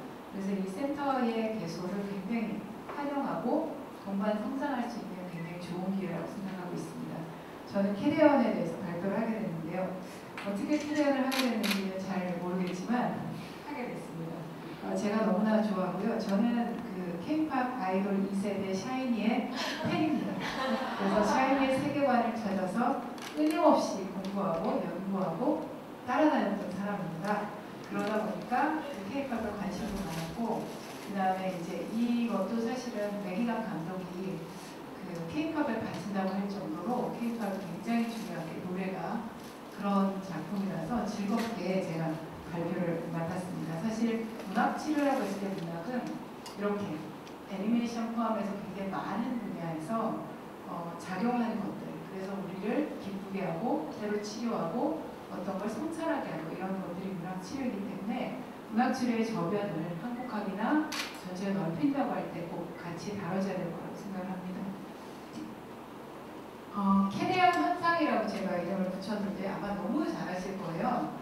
그러니까 빌보드 아시는 것처럼 그 빌보드 그 10의 그 뭐죠? 100에 탑 100에 진입했는지를 화요일마다 나오거든요. 제가 화요일마다 수요일 아침 일찍 클릭을 해요. 몇 주째 1등을 하고 있나 골든이. 근데 10월 15일자로 8주 끝나고 그 테일러 스위프트가 전부 다 평정을 했습니다. 그렇지만 어마어마한 이 흥행을 했고요. 그래서 여기 보시면 알겠지만 굉장히 제가 많은 장면들을 보여드리려고 노력했어요. 그 이유가 그래도 영화가 워낙 현란하니까 뭔가 보여드려야 되겠다는 생각이 들어서 여기 보시면 이렇게 그 김밥을 먹는 거, 여기 관광품, 그 다음에 노래 따라하기, 그 다음에 이제 여러 가지 것들 아마 말하지 않아도 될 정도로 많은 흥행이 있었는데요. 그래서 이렇게 보시면 캐리언 현상이라고 제가 이름을 붙였습니다. 그래서 이 현상이라는 건 여기 지금 오른쪽에 보시면 여기 오른쪽이 잘 안 나오는데요. 이게 화면이 오른쪽에 양쪽은 잘 나오고 있어요. 여기죠. 여기에 현상이라고 합니다. 그래서 미국 사람들은 꼭 이게 엄청난 현상이라고 다들 놀라면서 보도를 해요. 그러니까 현상이라고 하는 것은 단순한 이것이 일회적이고 인기 있는 그런 게 아니라 이미 어떤 식으로 이 사회에 작용하기 시작한 사건이라고 보는 것입니다. 그래서 여기 보시면 이쪽을 보겠습니다. 그 자체로 새로운 소통과 문화 공동체적인 어떤 마음의 움직임들을 생산하는 굉장히 중요한 사건이 됐다고 보는 것이 캐리언입니다. 그래서 이게 진원지가 우리나라가 아니라 국외고요. 특히 미국입니다. 미국은 아이 육아의 부담을 줄였다는 연구도 많이 있습니다. 그러니까 애를 돌볼 때 틀어놓으면 애가 보기 때문에 육아의 부담을 줄였다는 그런 평가까지 받고 있고요. 그래서 진짜 캐리언 아리는 굉장히 심각할 정도라고 생각하는데 그들에게 캐리언은 한국이나 한국 문화를 배우는 텍스트예요. 한국을 상상하게 하고 한국을 받아들이는 텍스트입니다. 그래서 실제로 굉장히 우리가 한번 살펴볼 만한 그런 거라고 생각을 했고요. 그래서 실제로 제가 이 캐리언이라는 현상은 저에게도 굉장히 많은 질문을 던져줬습니다. 제가 2017년에 미국의 러커스 대학에서 시조 코리안 포리츠라는 프로그램을 교육관이 만들고 왔거든요. 근데 그때 수업을 들었던 애들이 한 8, 7년 된 전에 한국에 왔던 한국 문학 한 사람 저를 찾아서 메일을 했어요. 너 캐리언 봤니? 물론 봤지. 어떻게 생각해? 계속 그런 질문들을 합니다. 정말 저기 한국은 저래?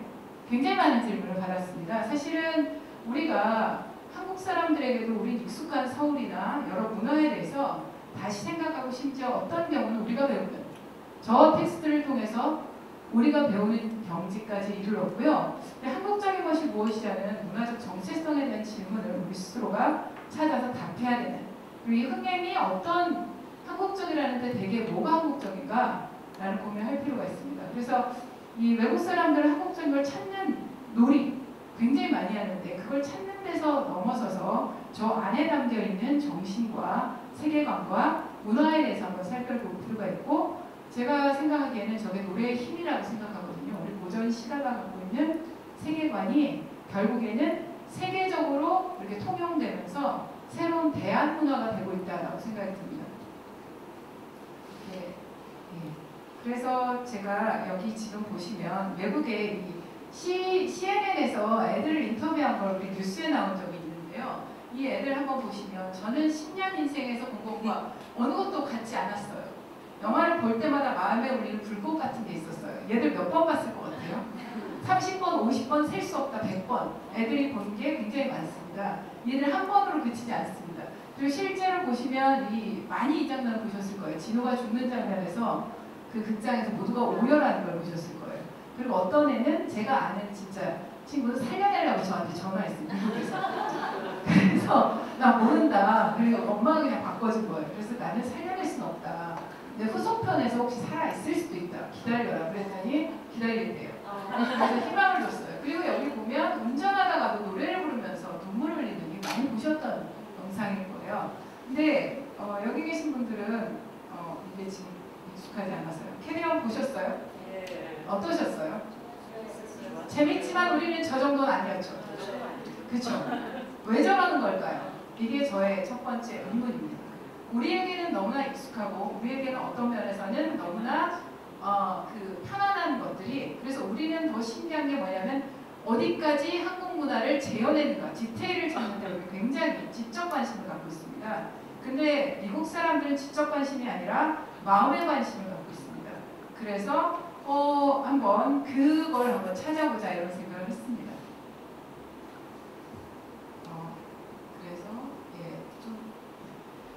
제가 생각하기에 우리 시가의 전통과 캐네몬을 좀 연결시킬 수 있다고 생각했거든요.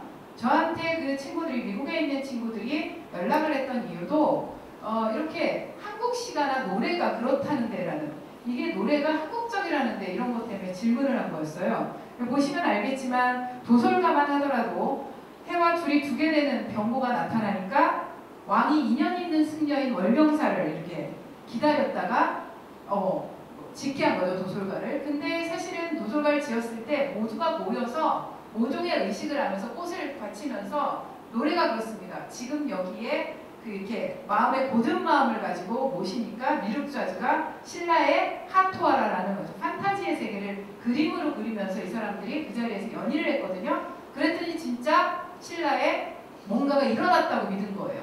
물론 그렇게 하는 순간 심리적으로 어떻게 생각했냐면 곧 했으니까 괜찮을 거야 하고 기다릴 수 있었겠죠. 며칠 있으니까 정말로 문제가 해결됐겠죠. 그러면 노래가 영험하네 이렇게 했을 거예요. 그렇지만 그 과정에서 이 사람들은 우리가 노래로 문제를 해결했다고 생각하고 그 자리에서 불안을 함께 해소하고 함께 기다릴 수 있는 공동체적 연대를 확인한 거예요.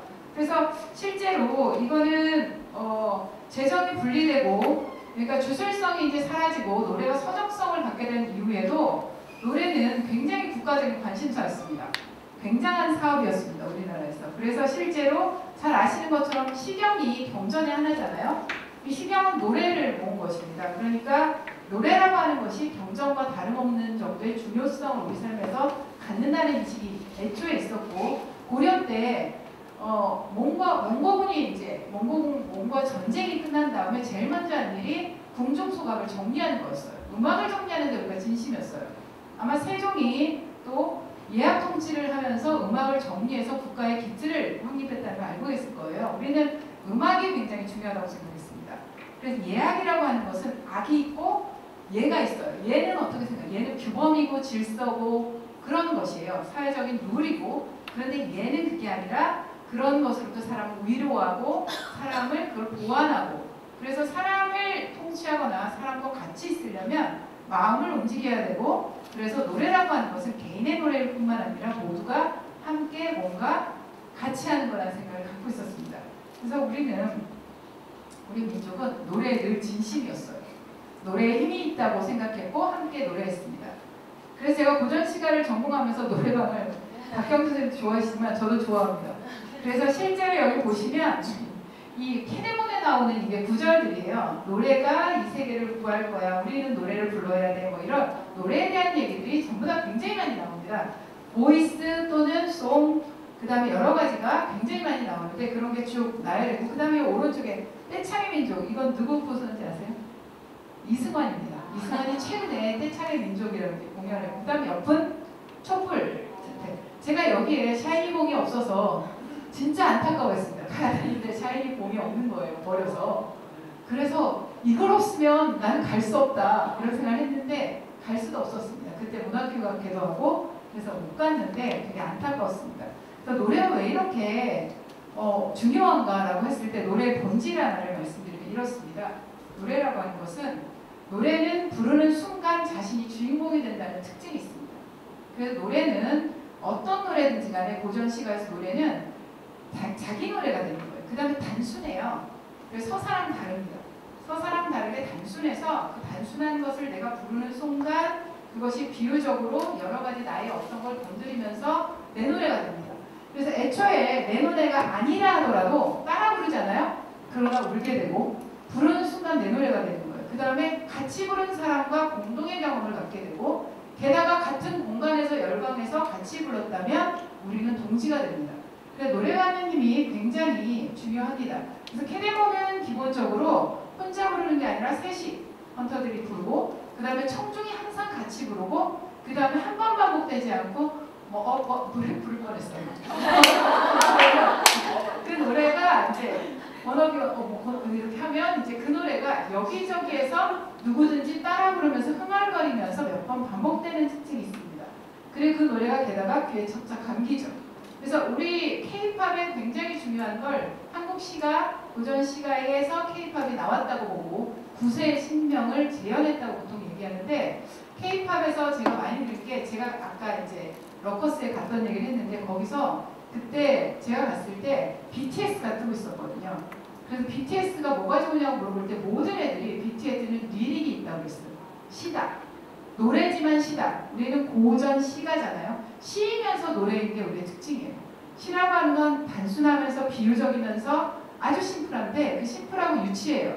유치한 건 내가 부를 때, 내 감정으로 실현할 때 모두의 노래가 되는 굉장히 중요한 장치입니다. 그래서 서사나 다른 것과 다른 특징이 있습니다. 그래서 실제로 이 보시면 여기에 18곡이나 노래가 나와요. 많이 나오죠. 그래서 원조, 스테조 아이들 노래 무슨 노래 굉장히 많이 나옵니다. 그래서 실제로 여기 SES 바로 위 헌터들이 SES로 추정되는데 SES는 1세대 아이돌입니다. 제가 좋아하는 샤이니는 2세대거나 2.5세입니다. 그 다음 세대가 있고 이러는데요. 근데 이런데 18곡의 노래가 공식적으로 사용됐고 화려한 춤이 공연하는 것도 춤과 같고 그 다음에 또 전투씬도 춤처럼 재현이 됩니다.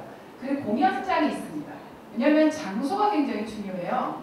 공연장 마당이 없는 노래는 우리나라에서는 그래서 마당이 있어야 돼요. 노래방은 되게 작은 마당입니다. 그렇죠. 혼자 부르기도 하지만 우리는 같이 부르면서 또 다른 유대감을 갖는 거죠. 그리고 팬들이 있어야 돼요. 그래서 이게 다 있어야 되기 때문에 제가 보시면 여기 지금 캐데모는 기본적으로 노래에 대한 것에서 출발했어요. 노래로 세상을 구한다, 치유한다는 발상도 한국적이고요. 노래로 싸운다는 건데 제가 빨간색을 쳤거든요. 저 여기서 더 놀라운 건 악마돌, 그러니까 일종의 그 애들이 노래로 팬을 얻으려고 해요. 이상하지 않아요? 그건 되게 한국적인 거예요. 그리고 사실은 그 캐데모는 외국적인 요소가 너무 많습니다. 선악으로 돼 있는다든가 그 다음에 악이 군단을 이루고 있잖아요. 그런 건 굉장히 우리가 달라요. 그래서 제가 여기서 데몬이라고 자꾸 쓰지 귀신이라거나 퇴마라는 말을 쓰지 않거든요. 원래 말의 데몬. 그러니까 우리와 다른 어떤 관념을 갖고 있습니다. 그렇지만 다르지만 이질적인 것과 익숙한 것의 결합이라고 얘기하는데 그 중에 하나가 노래로 싸운다는 거예요. 진호조차도 그래서 우리가 보통 노래로 사람을 홀린다, 혼을 뺏는다라고 얘기하잖아요. 근데 이 악마들은 노래로 혼을 뺏고 그런 걸 보여주고요. 그리고 이제 헌터도 악마도 팬을 얻기 위해 노력한다는 거예요. 노력이라는 건 K-팝에서 굉장히 중요한 것 중에 하나입니다. 그래서 그것이 이제 착취로 이어지고 아이들에 대한 억압으로 이어지는 건 굉장히 큰 문제지만 한국의 그 K-팝의 굉장히 중요한 특징 중에 하나는 노력하는 아이들과 선한 영향력이 키워드예요. 그러면서 시적인 가사. 그래서 간단한데 그 가사를 자꾸 듣다 보면 애가 착해지는 거예요. 외국의 그 가사들은 그렇지 않거든요. 그리고 어떤 때는 철학적이고 심오하고 자기 내면으로 애가 들어가게 되거든요. 그렇게 되면 그러니까 애들이 광팬이 돼서 아이들이 좋아한 거죠. 근데 이제는 모두가 K-팝의 이제 그 팬덤을 형성하는 그런 단계가 됐다고 보시면 돼요. 그래서 보시면 이제 캐리언으로 이제 직접 들어가 볼게요. 이제 그런 노래의 전통이 있는데 제가 제목의 벽을 넘어서라고 얘기한 건 캐리언의 유일한 벽은 제목이다라고 얘기를 했어요. 처음에 나왔을 때. 왜냐하면 지금 보시면 이 왼쪽이 샤인입니다. 도쿄돔에서 공연하는 샤인입니다. 샤이니가 있어요. K-팝이에요. K-팝이라는 것도 호감과 비호감은 확 갈립니다. 볼지 말지를 결정할 때 제목은 사람들이 영화를 선택하고 계속 볼 건지 말 건지 결정하는 굉장히 중요한 요소인데 기대를 형성하고 그 다음에 또 하나 데몬이라고 데몬이 있습니다. 헌터라고 굉장히 처음에는 이 제목이 주저가 되는데 누가 먼저 뛰어들었냐면 그래도 K-팝 독자들이 뛰어들었고요. 팬덤들이. 그 다음 또 하나가 넷플릭스라는 굉장히 중요한 게 얘의 확산에 굉장히 중요한 역할을 했습니다. 넷플릭스가 어마어마하게 돈을 벌긴 했지만 디즈니와 비교해보면 넷플릭스는 어마어마하게 많은 홍보를 합니다. 그리고 막 깔고 막 홍보하고 막 보게 하고 그래서 일단 점화가 된 거예요. 그래서 실제로 관람을 이제 하게 되는 거죠. 그건 1분 30분이에요. 1시간 30분. 원래 39분이라고 그러거든요. 러닝타임은 30분 동안 됩니다. 그러고 나면 사람들 다 이렇게 말해요. 이보다 어울리는 제목은 없다.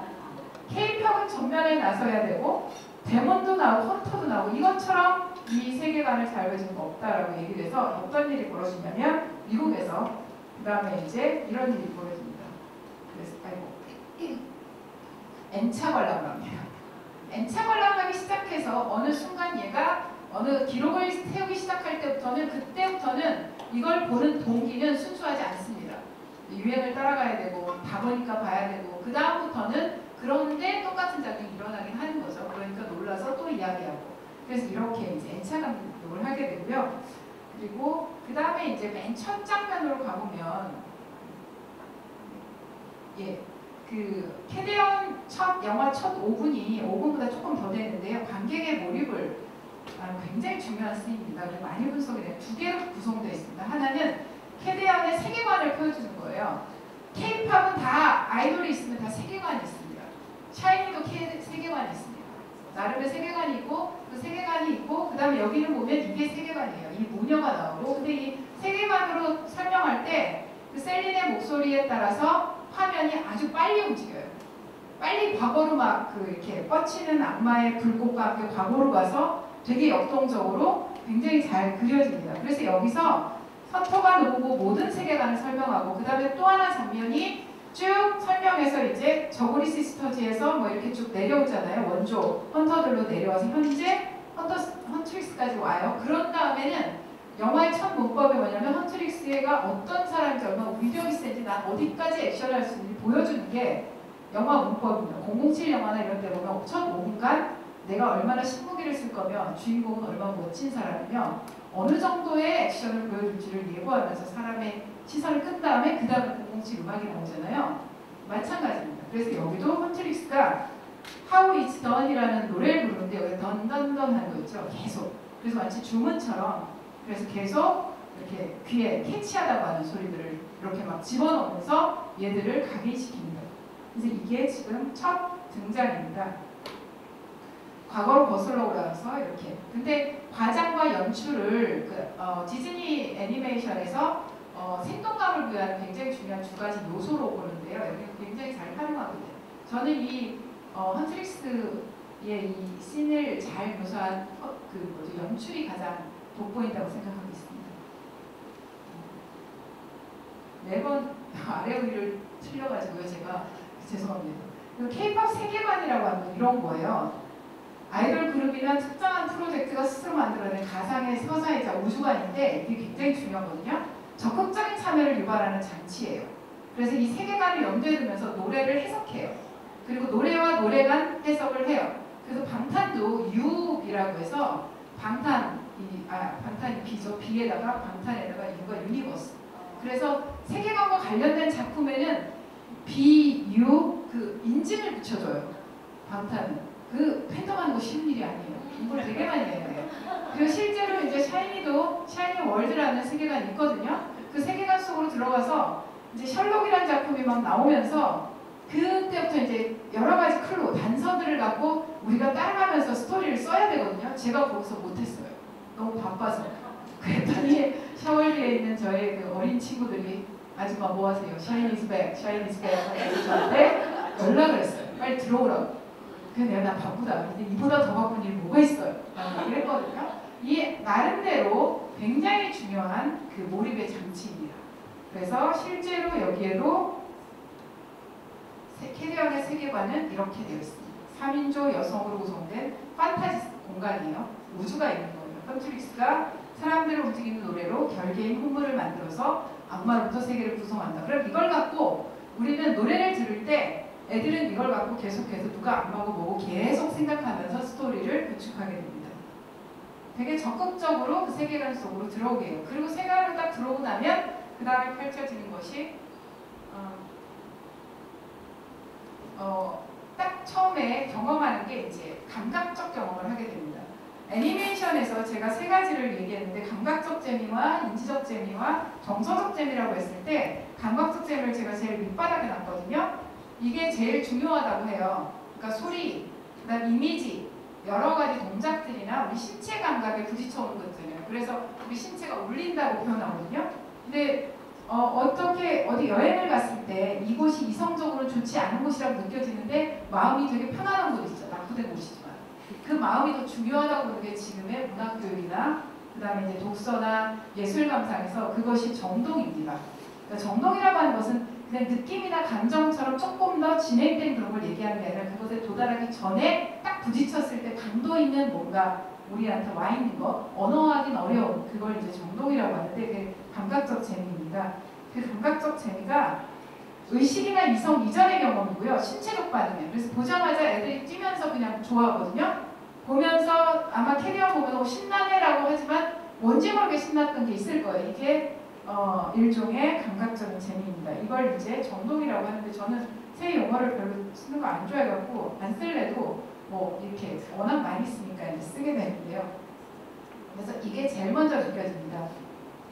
그래서 실제로 정동을 구성하는 이 노래 18곡입니다. 이게 지금 18개를 제가 그 논문 쓰면서 리스트해 놓은 거를 옮기기가 힘들어서 그냥 이렇게 했는데요. 그 다음에 또 하나가 여기 보시면 이제 전투씬도 어마어마하게 동적이거든요. 그리고 또 하나 공연, 너무 어두워서 안 보이는데 이 간지나는 그래서 이렇게 잘생길 수가 있어? 이런 생각 하잖아요. 얘들이 기본적으로 정동을 형성합니다. 그래서 실제로 캐릭터나 서사를 이해하기도 전에 K-팝이라는 문화 코드가 아닌 리듬과 몸짓과 음향의 쾌락을 감각적으로 몸으로 느끼게 됩니다. 그래서 아주 어린애들도 일단 좋아하고 보는 거예요. 그 다음에 다시 읽게 돼요. 그래서 그 미국 사람들이 처음에 기대 않고 봤다가 뭔가 좋으니까 다시 읽으면서 디테일이 받쳐주는 거예요. 그 다음부터는. 한국의 디테일들이 보이고 서사의 디테일들로 가사가 너무나 연결되고 이러면서 끊임없이 발견하면서 인지적 즐거움으로 가고 그리고 이제 정서적인 깊이가 더 깊어지게 되는 그런 거라고 보시면 됩니다. 그래서 저는 그냥 여기서 루미 얘기만 따라가겠습니다. 모든 주인공이 다 주인공이고 힐링이 될 수 있는데 루미는 잘 아시는 것처럼 여기 맨 처음 골든 이 아이들의 노래인데 맨 처음 시작이 이거예요. 또 부를 뻔했어요. 나는 왜 왔어라고 하면서 시작했거든요. 그렇게 부르면서 시작해요. 그렇죠? 그래서 대본 패턴이 이 안에 있는데요. 이 패턴이라고 하는 건 신체의 일부고 그 자신이에요. 자신의 정체성 그 자체이기 때문에 부정할 수 없거든요. 그런데 그걸 부정하게 되면 이제 자기 존재에 대한 부정이 되는 거죠. 그러니까 자기 존재를 부정하려고 계속하는 거예요. 그러니까 얘는 그걸 부정하고 처음에는 골든이라고 하는 건 판타지예요. 골든 순수하고 아무것도 있지 않은 빛나는 그거. 그리고 업 위로만 올라가요. 얘는 밑에 어둠이 있는데. 그래서 올라가라고 하는 거예요. 그래서 얘는 기본적으로 빛이 되고 싶어하는 헌터 안에 어둠이라는 게 존재해요. 근데 우리 모두는 보편적으로 노래는 제가 이제 서사를 분석할 때 심리적으로 분석하시는 분들 되게 깊이 들어가지만 노래는 깊이 들어가지 않고 노래는 보편적으로 누구나 비유해서 거기서 도달할 수 있는 어떤 자기 이야기를 만드는 것에 훨씬 더 요즘은 더 많이 두는데 빛이 되고 싶은 그렇게 얘기를 했고요. 그래서 이제 한 축으로 얘가 얘가 존재를 부정하게 되니까 그 패턴을 숨기려고 하고 숨기라고 하니까 목소리를 잃고 불화가 생기고 그 다음에 결계가 붕괴되는 그런 일이 벌어집니다. 그런데 여기에 잘생긴 이제 얘가 나오죠. 얘가 나와서 이 진의 말 중에 I understand라는 말이 있어요.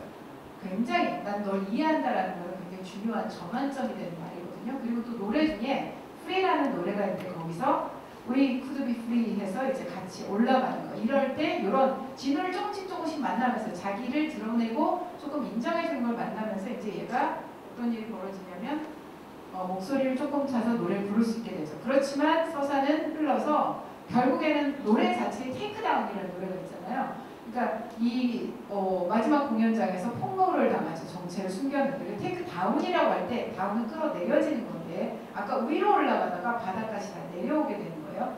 그리고 이제 악마돌은 마지막 유혹을 하기 시작해요. 모든 노래를. 그래서 이거는 유어 아이돌에서 그 사람을 홀리는 마지막 공연을 하는 거죠. 이게 가장 인기 있는 영상이라고 하죠. 소다팝은 가볍게 부르고 이거 유어 아이돌 간지난다고 제일 많이 따라하는데 그래서 저는 잘 모르겠어요. 그래서 이제 마지막 요 남산 여기 모여서 공연장을 가상의 공연장에서 엄청난 걸 하게 돼요. 그런데 진우가 희생을 하는 거죠.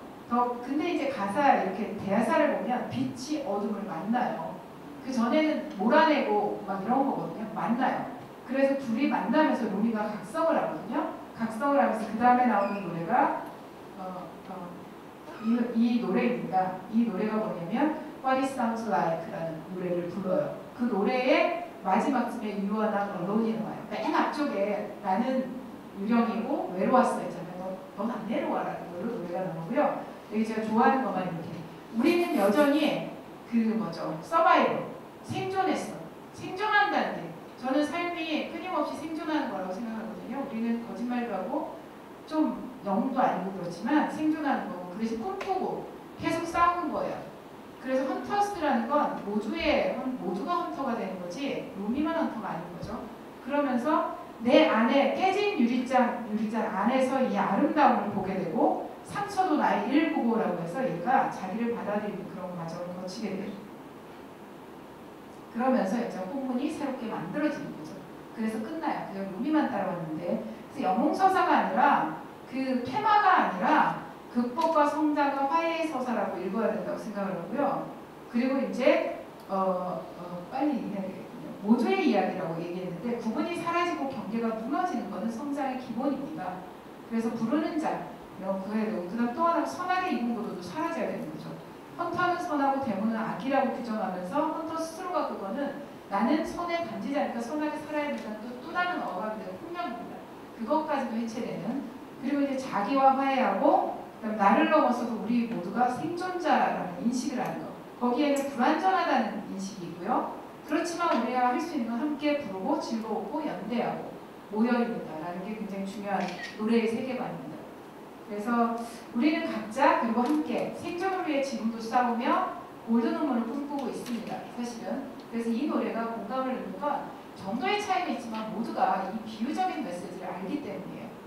그래서 실제로 제가 여기다 이렇게 표현했는데 맨 바탕 밑에 기술적인 함께함이라고 있는 테크니컬 투게더니스라는 건 굉장히 중요한 개념이에요. 기술적으로 함께 있는 것처럼 만들어야 돼요. 그럴 때 동정, 아까 정도죠. 사람의 마음을 움직이게 해야 되고 그때 노래와 안무와 연출이 되게 중요하거든요. 그러면 얘가 점점 몰입을 해요. 그러면서 노래를 따라 부르면서 내 노래가 돼요. 그리고 여기다가 빛과 어둠과 패턴 이런 비유적인 단순한 노래 속에 반복되는 것 속에 비유적인 다이성이 모두에게 자기 서사를 꺼내놓게 만드는 게 캐리어의 내용입니다. 그래서 얘들이 지금 이렇게 울거나 춤춰보거나 아니면 SNS를 합니다. 그래서 이것이 결국에는 모두의 자기 서사를 깨워 모두의 이야기가 됩니다. 그래서 사실은 유치할 수 있고 제목이 아까 벽이라고 했죠. 근데 이 유치함이라는 건 고정문학이 되게 중요해요. 구지가 보고 저 황당했거든요. 거부가 머리를 내어서 머리. 중학교 때 보고 이게 무슨 노래라고 했는데 굉장히 심오합니다. 왜냐하면 유치하지만 원형의 작품 속에 그것이 두는 굉장히 다양한 해석의 다양성이고 그게 모두의 서사를 꺾이운해요. 그래서 이제 치유가 일어나는 거죠. 거의 끝나갑니다. 그래서 실제 아까 제가 이제 관람을 했어요. 이 엔처 감들람을 이제 하기 시작한 거죠. 그러고 나면 이 사람들이 문화적 행위자로 성장을 합니다. 그래서 인지적 발견을 하기 시작해요. 다시 디테일 찾고, 그래서 심지어 어디까지 찾았니 게임을 제가 봤거든요. 근데 거기에 뭐까지 나오냐면 한국을 정말 잘 재현했다. 주차금지라고 바닥에 써있는데 거기에 그 있잖아요. 차를 다 세워놨다. 그러면서 한국의 굉장히 독특한 점을 얘기하고 그러거든요. 그러면서 이제 공동의 경험에 대한 이야기를 통해서 문화적, 사회적, 정치적 연대를 하고 다양한 대한 문화를 이 사람들이 참여자가면서 만들어내고, 더 중요한 거는 새로운 소비나 경제 주체를 구성하면서 팬코노미나 팬덤 경제라는 말이 굉장히 유행하고 있습니다. 그래서 실제로 보시면 이제 이게 마지막 대목이라고 할 수 있는데요. 수미 상관하기 위해서 저도 이 테레몬처럼 똑같은 걸 가져왔는데, 문학 속에서 선생님 여기 계신 모든 분들도 자신을 다시 발견했으면 좋겠고요.